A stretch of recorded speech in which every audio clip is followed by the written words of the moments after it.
lot of what I continuously have seen over the last, I did that when I left college up until last year, and now I coach one-on-one with a handful of kids that I had the opportunity to coach previously, is finding what they're passionate about. And I think in this day and age, and you hear it on everywhere from a podcast like this to, renowned mental health professionals talking about it, is the damage of the instant gratification of the phone and being able just to, take out their phone and the minute they're bored, straight to the phone. And then they seemingly lose from whatever that does to your brain, really passion to invest a lot of time into anything because it's so instant on the gratification side. So a lot of my conversation has shifted to get a job where you're working for tips, get something where somebody is your service, dedicates your earning, and then figure out what you're passionate about. Welcome to Enrich Your Empire with Richie Huffman, the ultimate podcast for entrepreneurship, impactful wealth building, and effective team leadership. It's time to enrich your business and create a lasting legacy. Let's get to work.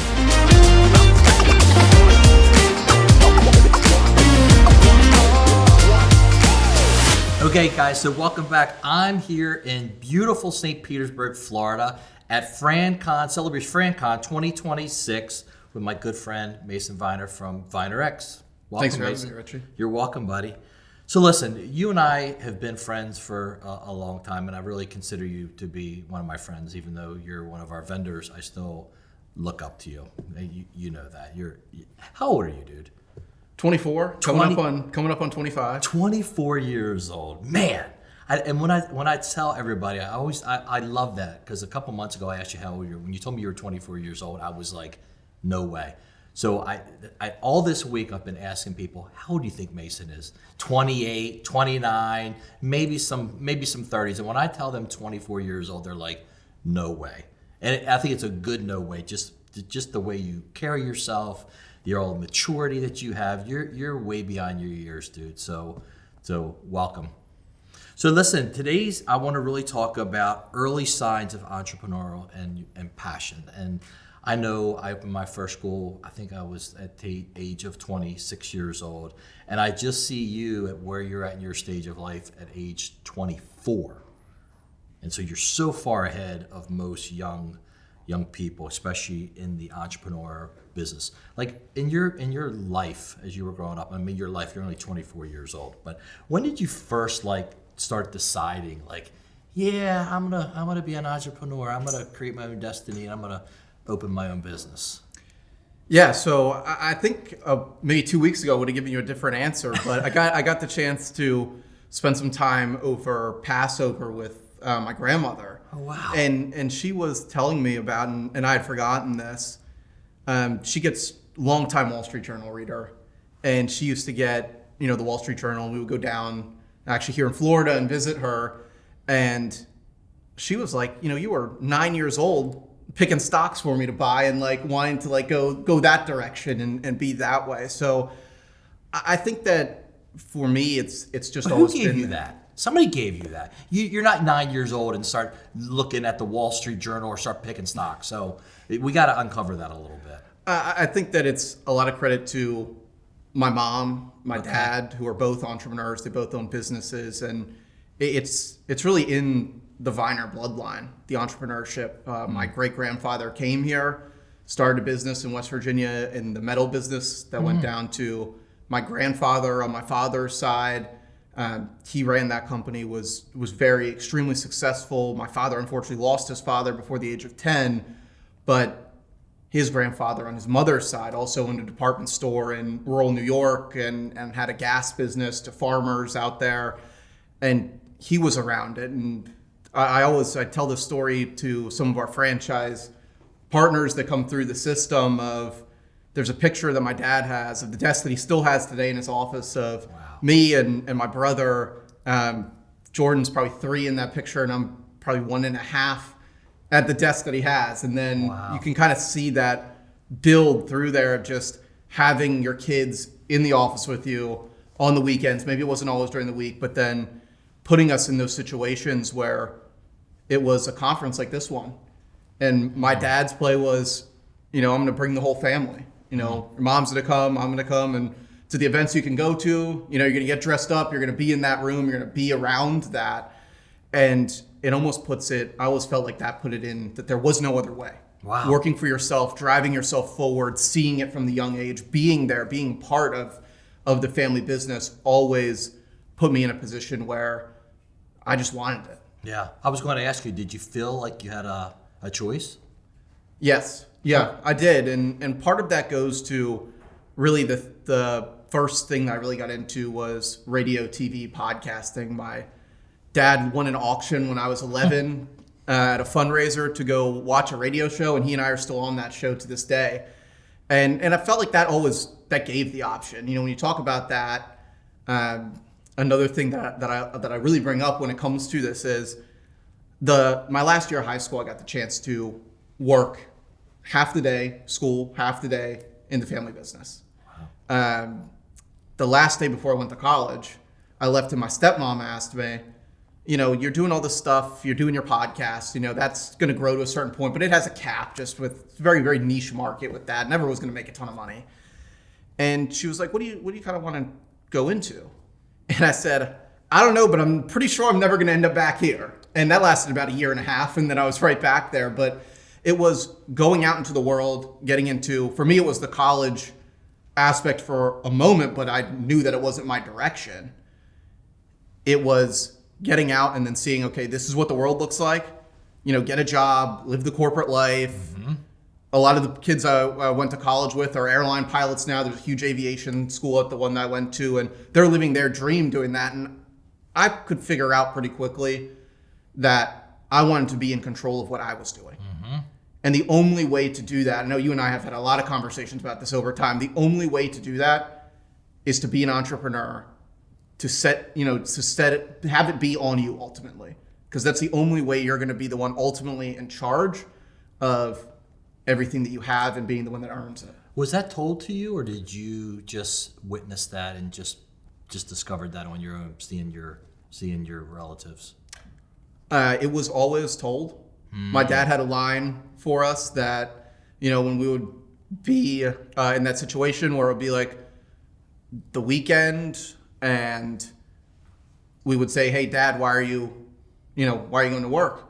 And he would say, the house we live in, the car I drive, the food that we eat all comes from what we do. And it was never what I do. It was always what we do. Yeah. And it was that puts that idea into your head pretty early, at an early age, that this is what I do. This is how I provide all these great things for us. This is how we live the life that we live. When it comes from this. So I think that it was there. But then I always feel the day that you have to pay your own credit card bill, or you have rent, or you have a mortgage, or anything like that, it's okay. One thing that, mom and dad are saying that to me, and I can kind of brush it off, and, you're young and bold and you don't want to listen to them. The minute that it becomes you're like, there's still that awakening. Even though I was involved in it and all that, the day that, I walked into the P&L review, or it's, we're talking about my financial position and what my life looks like and what our family life looks like, it still is different to now I understand. I always understood it because it was always there. It was never hidden from us. But now I really understand what that looks like, what that meant, and why that was so important for that to be said to me at that age. What age was that? The first time I probably remember that being said was 5, so 6 years old. Early. Very early. Wow. I think that's where most parents go wrong too. They feel like they're, first of all, kids these days, and I'm not considering you a kid at 24, but kids these days, they're super smart. They see that something is different here. To your point about your parents, like, we're living a different lifestyle here. And so how is this happening? Right? And I think most parents go wrong on not showing their children this path of entrepreneurship. I remember when we've been getting together for family huddles since the kids were little, and at the time our daughter was 14 years old, and she asked a question. She says, how do we make money? And it was such as like they see this other world that they live that most of their friends don't live, and they want to know, how are we doing this? And once you explain it to them, They absolutely want to be a part of it and want to contribute, as you're talking about, to the family. You said something early. You said that's when I had an awakening. What do you mean awakening? I think that when I say that, it's like the aha moment, is what some people would call it, or the oh crap, that's real moment. I think what was it? I think I've had a few of them. And the first one is at the end of my time in high school, a former client of ours decided to go out and start a business. And he always would jokingly say, hey, Wayne, he was running a nonprofit, very, very sizable, well-known nonprofit. He said, one day they're not going to like my management style. And, people don't last in this role. It's one of those roles, you're in and out of. And he goes, I'm going to start something. I'm going to show up in your office. Guy's decorated veteran, Georgetown master's degree. We're like, what's this guy? We're successful, but what's this guy going to show up and do? Well, he quits, and a week and a half later, he shows up. I don't know where, doesn't call, anything like that. He's like, I'm here, let's go. And at that time, I was in that internship phase, and it was actually the summer before. And my dad's like, this is a great idea for you, Mason. Go help him start a business. You'll learn something. Wow. And we did, and we went out, and at first it was the kind of, I guess, classic consulting business, was in materials sourcing for very specialized military activity. Why'd you go?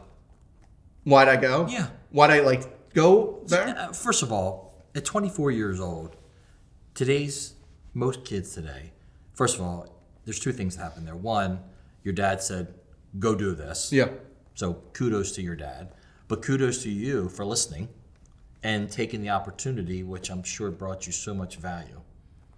But it did, but was it the early stages or the early teachings of everything we just talked about, of entrepreneurship and being a part of the family? I think so. It was the ability of, one, from his perspective, he sees me there every day. He knows that technology consulting, I was sort of in and out. I clearly could do it, but really wasn't committed to it. And I think he saw it as an opportunity to say, okay, we're here now at this size. Your dad, right? Yep. Go back to just we had Jordan and I setting up computers. Jordan's my brother. He had us setting up computers when we first walked there, grunt work of that. He said, this is a great opportunity for you to go all the way back to the beginning. So you understand where I was at 25 years old, sitting in my apartment, dialing for dollars as a CPA, trying to get my feet under me, and what ended up turning into what Viener X is now. He said, here's a rare opportunity. You have somebody who, again, corporate world, has the experience, starting it out, has a good contact, has a good concept of things that he does. He can execute the work. But what you don't realize in that, what he didn't realize in that, was now everything's on me. I got to find insurance. I'm a startup. I'm putting my own money in. I'm going through everything, all the aspects of running a multi-thousand employee nonprofit we're taking care of. It's all on me. Got it. Whether I'm one guy, I got one guy and a part-time employee right now, and still I'm faced with the same challenge over and over again. So when you ask about the awakening of it, that was definitely the first one, because that went on for about a year where barely sold anything, had attended conferences, had gotten lead lists built up, or trying to find our way. And I left and went to college. And the reason why I left college was actually that company started to take off. We kept working it. We kept working the leads. We kept getting in contact with people. And it became selling on, how can we help you not 5 years from now when your contracts are up? What can I do for you today? And right before the pandemic, somebody called and they said, hey, our paper supply shortage, our paper supply guy's got a shortage, and we need to get, I think it was something like 100 pallets of paper towels delivered to this warehouse by the end of the week, or they're going to default on, the way that industry works is they give you timelines. If you don't make the timelines, they assess you 5% penalty. Well, your margin's fixed at 7%. Right, so you're making you're making nothing if you don't deliver on time. So a prime contractor calls us, and suddenly we're scrambling on the phone. If we can make this, we're going to get our foot in the door. And we made it, and we got our foot in the door. And that was the first time of we thought you had it, How old are you but at you this didn't. time? 18. I'm just trying to put things Yeah. in perspective. 18. Wow. Yeah, 18, sitting in my college dorm room, basically calling a list of paper suppliers. So we found wholesalers, trying to figure out what we could do.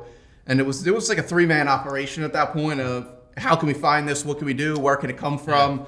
And we got it done. And he actually ended up renting a trailer and a box truck and getting all this stuff down. And I'll never forget, we go to a military like drop-off point. It really wasn't secured. It wasn't anything, it's paper towels. And they look at us when they're there and they're like, what are these guys doing? Right. Like we had like come in, we're like, yep, we're going to be back. And just kept driving back and forth, to just get everything there and make sure that it worked. Well, that's what most 18-year-old college students do, right? Yeah. Look, it was Sitting in their dorms, time. I'm just thinking about my two. They're in a school right now. They're at college. I'm sure they're sitting in their dorms, dialing for dollars and trying to grow a business. Yeah, right. It was when opportunity came around. Wow. I was always the one sitting there, and you say that, and it's funny because my friends every once in a while from there, they bring it up. They're like, yeah, remember that time where you were just like sitting there like Googling paper suppliers up and down the East Coast trying to find this stuff? And I'm like, yeah, and you know what? It paid off in the end. So I can't say that, whatever that was, missing that party to do it, or, being late on a homework assignment or whatever really mattered in the end. That mattered more. Yeah. And when I got that phone call and we had that sales opportunity, it was, okay, this is what we worked for. We went out and shook hands to get there. We went out and found places. We've invested in getting that opportunity. Yeah.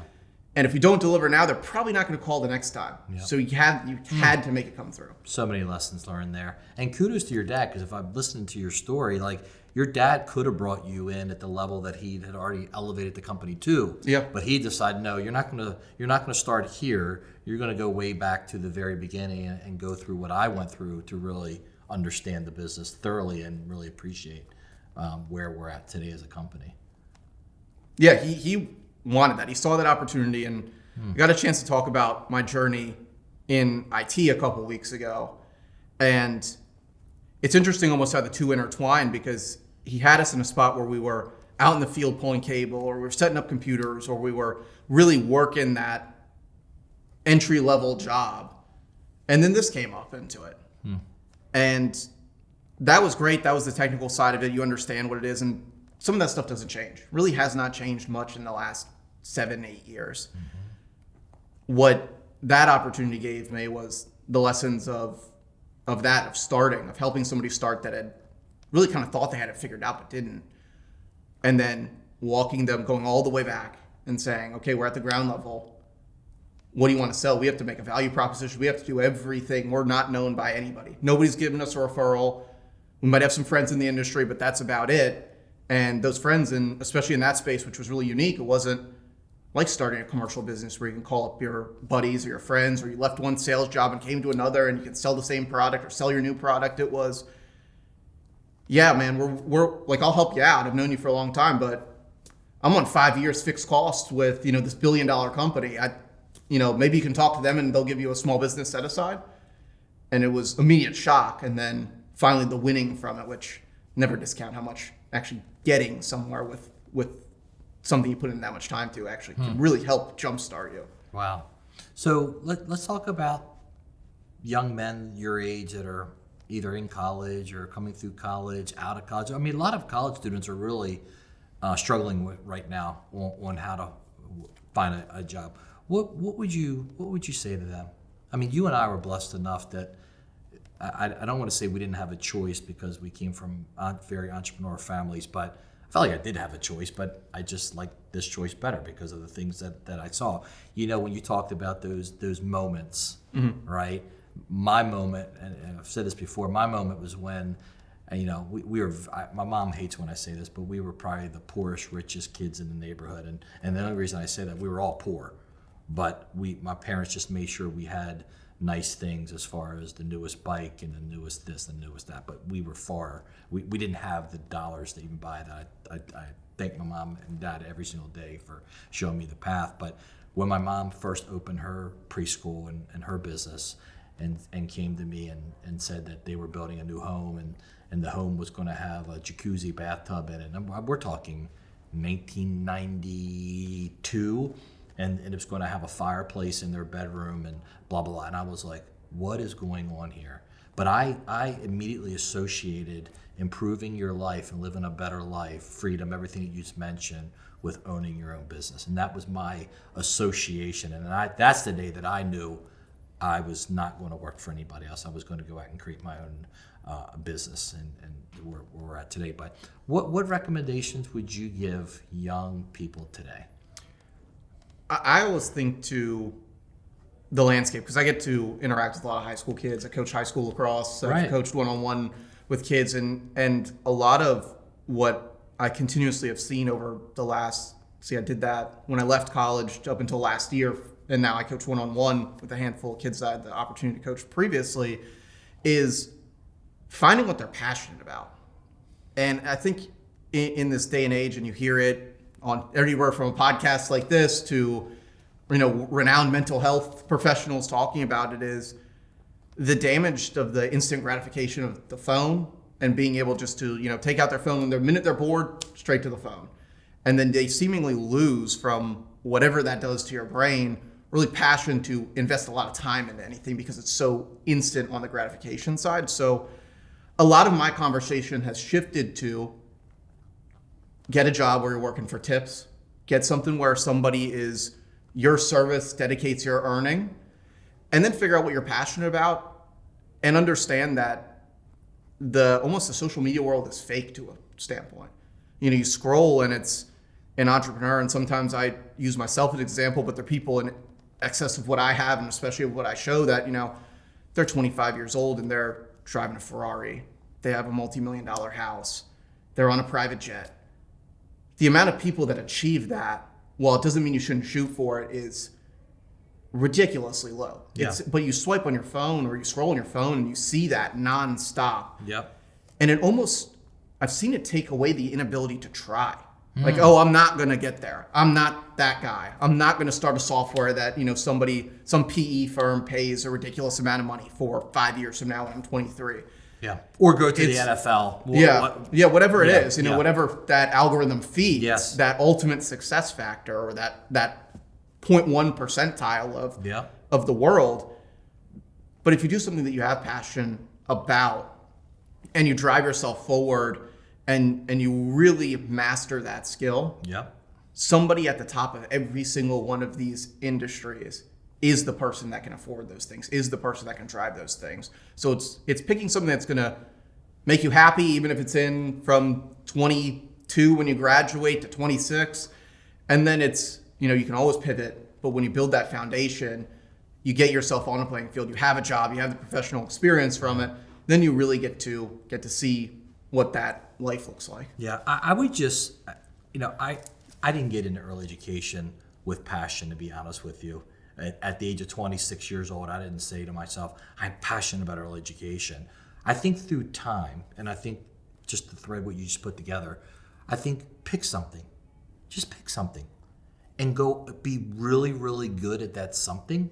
And then through time, you will become passionate about it, because the passion will come because I'm really, really good at it. But I think most kids today, they're like, I don't know. Like, I asked all these kids, including my kids and other kids, like they're just lost. They don't know what to do. What are you passionate about? What do you want to do? I don't know. And I think you made two good points. So I think passion comes through time, and passion comes because I get really, really good at something now. I'm passionate about it.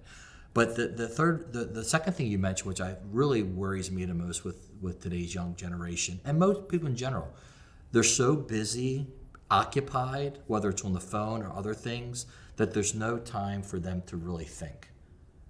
And thinking is where it is developed, right? Thinking about the future, thinking about what do I want to be next year, 3 years, 5 years, and then starting the journey on making that vision a reality. Would you agree with that?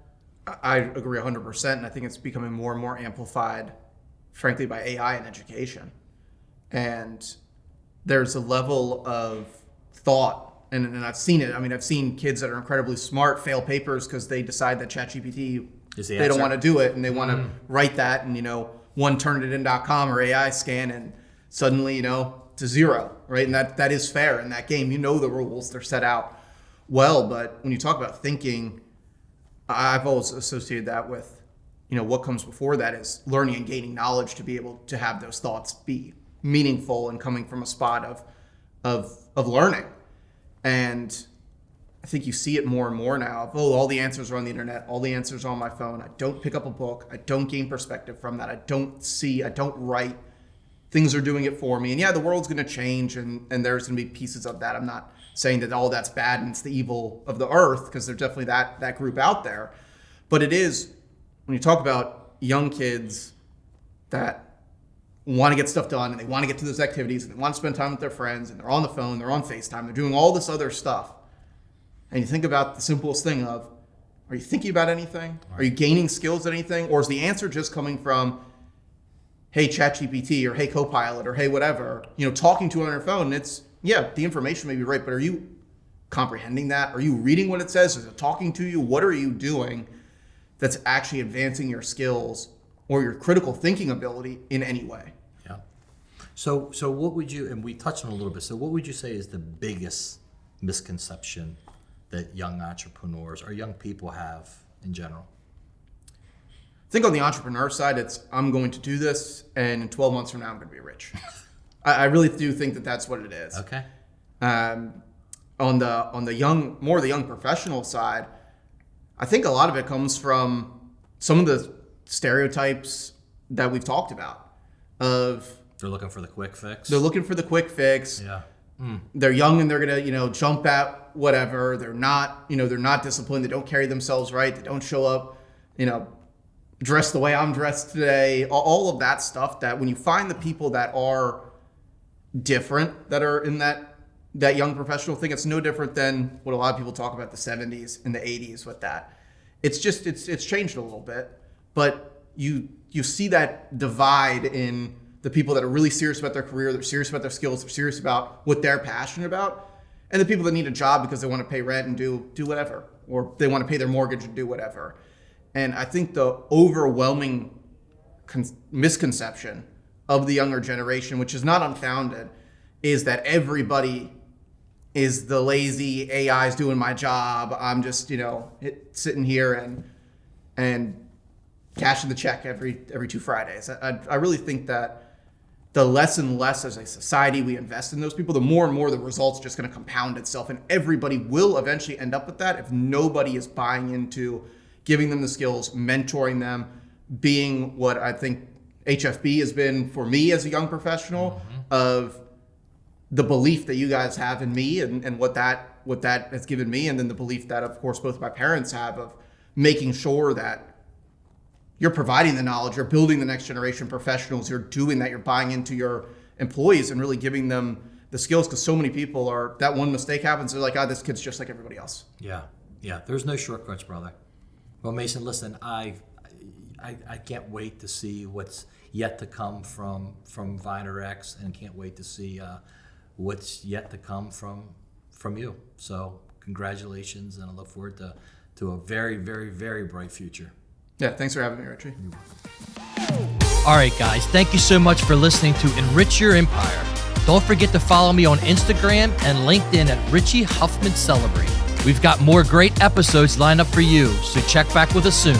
Until then, stay inspired, stay driven, and keep building your empire.